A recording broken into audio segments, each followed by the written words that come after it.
Welcome to Yearbooks Live, the podcast for yearbook teams to learn everything that you need to know about the yearbook business with our 10-minute weekly podcast for the real world. I'm your host, your coach, your teacher, JP, coming to you from sunny South Florida. This is episode number 4 of Yearbooks Live.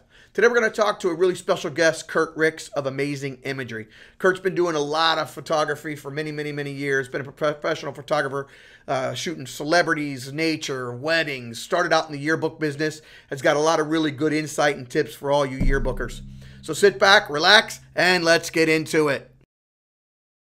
Today's episode of Yearbooks Live is sponsored by Yearbook Life. If you're looking for a high-quality yearbook at a lower cost, Yearbook Life may be what you're looking for. There's no need to keep paying the high cost of yearbooks. Check out Yearbook Life at yearbooklife.com.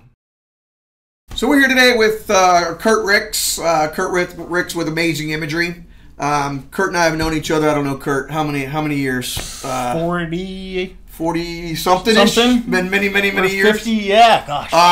As long as I've known Kurt, he's been in the photography business. He's as experienced as a photographer as I've ever been around. Wanted to bring him in today, say hello, pick his brain, make sure you guys understand a little bit about photography and where he comes from and how he does it. And so real quick, just to kind of start off, we've known each other, I think, like we said, probably 40 plus years. I've never known you without a camera in your hand. I don't even know that I know myself without a camera, Johnny. I was a yearbook photographer in like 1982, and what I found out at that age was it's a backstage pass to life.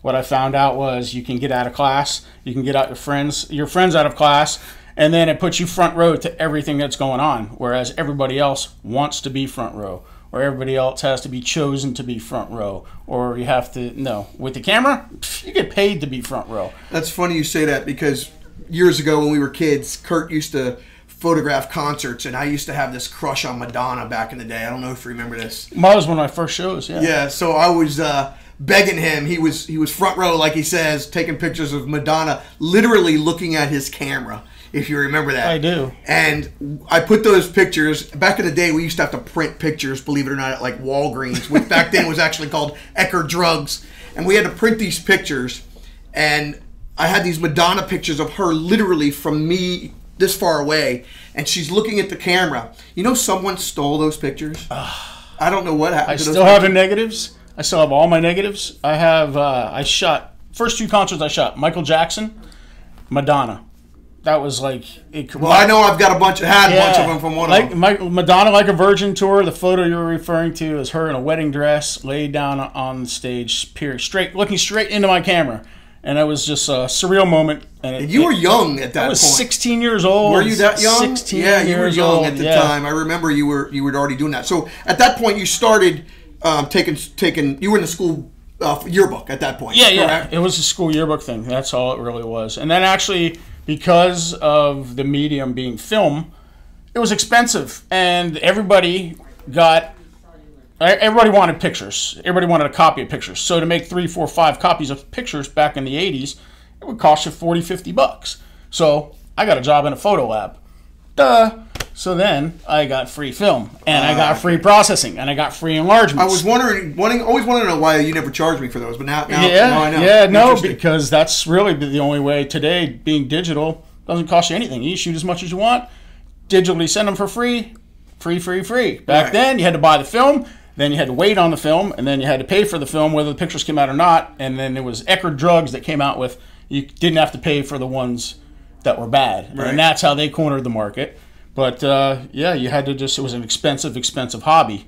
And I liked to shoot everything there was. I had the key at the Sportatorium, and then after I worked at the photo lab, all the Miami Dolphins photographers used the photo lab as their main source of developing. I would always beg the photographers, hey, if you ever need an assistant, if I can ever help you, if I can carry your cameras. I was a huge Dan Marino fan, huge Miami Dolphin fan. Right. Fast forward 3 years, the guy that would always come in shows up, says, hey, my guy isn't able to make it. I've got an extra credential. Do you want to shoot for us? And that was on the field. Yeah, this is action, man. Action. How old were you at that time? 17 years old. 17 years old. Yeah, wow. And now I'm standing next to Dan Marino at the Orange Bowl going, what the heck, man? This camera is a bomb. It's your ticket. It's my backstage pass. Yeah. My dad had season tickets since the 60s, and he was a football fan, and next thing you know, he sees his son on the sidelines with idols. It was Marino and Duper and Clayton and Offerdahl, and it was when Miami was actually good. A long time ago. These were my idols, but that bottom line is my camera put me next to one of my dreams, and that was to be, on a field at a professional event. Right. So you started with the yearbooks, started doing yearbook photography in the high schools. Miramar High School, shout out. I actually went to Nova, but it's all right, Didn't you start at Miramar, though? No, I never did, huh? Miramar Elementary School. Oh, okay, well, there you go. Interesting. Yeah. But anyway, you started in the yearbook side of the business. So if you got a bunch of kids now that are obviously shooting digital pictures in the high schools today, what advice you got for those kids starting out today? First advice, ethics. Show up early, stay late, do a good job. Most important thing in this business that I've learned is to edit immediately and deliver your product immediately. Do not make your clients wait on images. Especially today, it's instant. If you don't like what you do, get out of the business, bottom line. I love what I do what I love, and that's why it's not work. So with that in mind, when I shoot with a finished product already in mind. I don't shoot for quantity and then have to edit through 1,000 images. My advice is to think about what you're going to shoot, learn about what you're going to shoot if you don't know about it. Let's say you're a girl on the yearbook staff and your assignment is to shoot the homecoming football game, but you don't know anything about football, maybe the cheerleading side of it. So are you just going to go shoot cheerleaders? No. What I suggest you do, YouTube a football game, see what's captivating. That way when when you get out there, you've got something to look for, something to pinpoint, instead of having to shoot the whole entire game, sifting through that whole entire game of photos and picking out one or two that might tell your story. All right, good advice. I always go into everything with a storyline already told, with a vision already in mind, and I don't need to shoot 7,000 images. I'm kind to myself in that I know I've got to edit my own work. That's time. That's money. Time is all we have on this planet, so maximize it, you know what I mean? Great advice. So when I'm looking through my camera, before I go into, let's say, a wedding, I know I'm not going to shoot 15 photos of the bride walking down the aisle. That's a waste. I'm going to shoot one. I'm going to shoot one of her kissing the mother. I'm going to shoot one of her putting the ring. They're only the essential moments, and in today's digital imaging, you don't need to what they call bracket, meaning shoot one image underexposed, one image regular, one image over, to make sure you got one. Now you can see it instantly, move on. So how long, Kurt, how long did it take you to realize that advice? How long did it take? That wasn't something you had. No, God, forever. Man, I failed so miserably in my young career as I procrastinated. I had you because you paid me already and I had your images and I wasn't as responsible and I lost a lot of work. Now, fast forward, when I got contracted by big outlets, like I was contracted by Hard Rock, Orlando, Universal Studios, I'm obligated to turn over good images in a timely manner. If I don't, there's 50 people or more behind me that want my job because I'm getting front row access to every celebrity there is. So yeah, people want my job, and if I don't do it well, if I don't say yes sir, no ma'am, yes please, show up early, stay late, do a good job with a smile, someone else is going to have my job. So therefore, if you keep your ethics and be kind to yourself, knowing that post work is the worst work because that's going to prolong you getting your images to your customer, your client. So if you can minimize that and know that when you go home, you've only got an hour's worth of post as opposed to 10 hours worth of post, it's an easy thing. You make a pot of coffee, kick out your images, here's your client, you're done, you're paid, everybody's happy, you wake up, you can sleep easy. Interesting. All right, so you started the yearbook, and man, I've known, like I said, we've known each other a long time. I've seen you shoot everything you can imagine, every celebrity that you can imagine. You've been doing it. You've been doing everything. Amazing Imagery is the name of the company. What are you doing now with photography? You know, Johnny, thank God I've been able to pick and choose now what I want to shoot because I've been steadfast to being early and staying late and doing a good job. People now request my services. I don't have to go look for work. I'm very fortunate. Can most people say that? I don't think they can. So am I thankful for it? Yes, but I worked really hard to do that. So now I look at what feeds my heart. What feeds my heart is simplicity And outdoors, a bear eating salmon, a bald eagle catching a fish, a sunrise, a sunset. It's the simple things in life, man. The older you get, you realize how much that they mean more. Tell me, absolutely. And I've been in the action. I've been shooting people for 30 years, and to be honest, they're a pain in the neck. You know, famous people, celebrities, they're entitled. They tell you be there at 10 o'clock, and they don't show up till 1 a.m. I shot Paris Hilton's birthday party. I had to be there at 10 a.m. or 10 p.m. to wait on her for a photo wall. 1 p.m. Gosh, let's get this again. 1 a.m. She shows up. I'm standing there for 3 hours with my finger in my nose waiting for Paris Hilton to celebrate her birthday. It's just a pain, and there's no creative content. Outdoors, man, I find every sunset's different. Every sunrise is different. So now, saying outdoors, I know now you live half the year in South Florida and the other half of the year in Tahoe. So you can't get better outdoors, I guess, in the world pretty much than Tahoe, correct? I've been to 46 states. Tahoe has been the prettiest I've ever found. The most welcoming. It's everything that Florida doesn't have on steroids. I don't know. South Florida has turned into a real busy place, and I grew up, we grew up in Fort Lauderdale in the 80s. Yeah. Busy as it gets. Yeah. I'm done. Spring break. Yeah.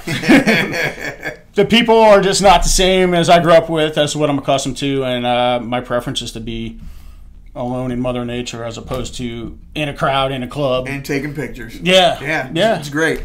All right, so in the yearbook business, we get a lot of questions about equipment. And what equipment should I use? And where do I get my equipment? What advice you give the kids starting out? Common question, relatively general answer anymore.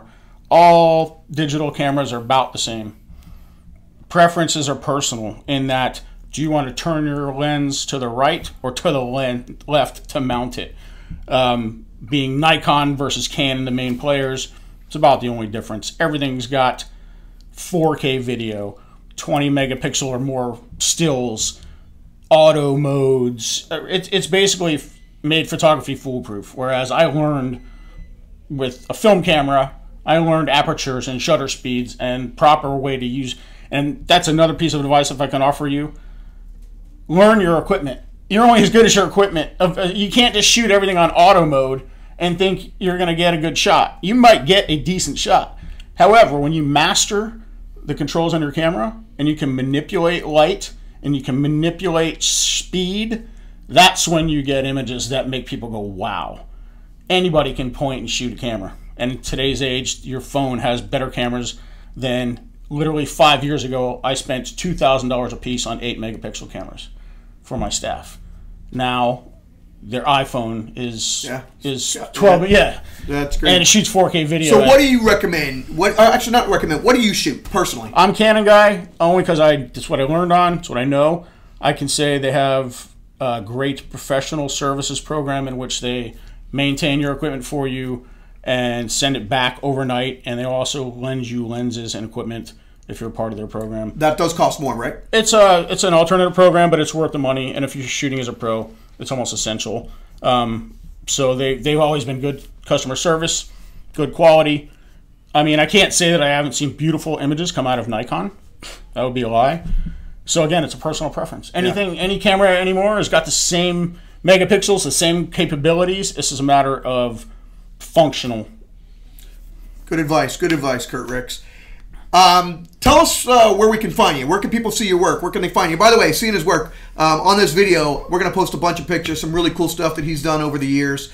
You'll see him back when we were hanging out as young kids all the way up through today, shooting some of the most famous celebrities in the world, some great nature pictures. We'll post them up there. But where can they find you? How can they get a hold of you if they want to talk to you?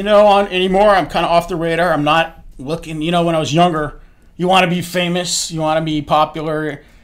I think I'm on the cruise downhill anymore, and I'm rather fade into the sun, and I'm not out there on Instagram or Facebook or my website as actively as I used to be.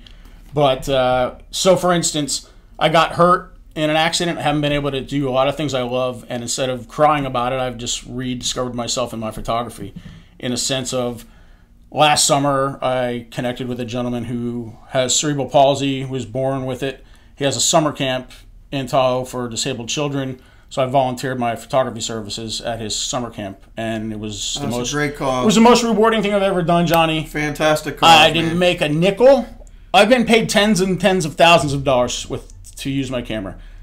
I've also been paid nothing to use my camera.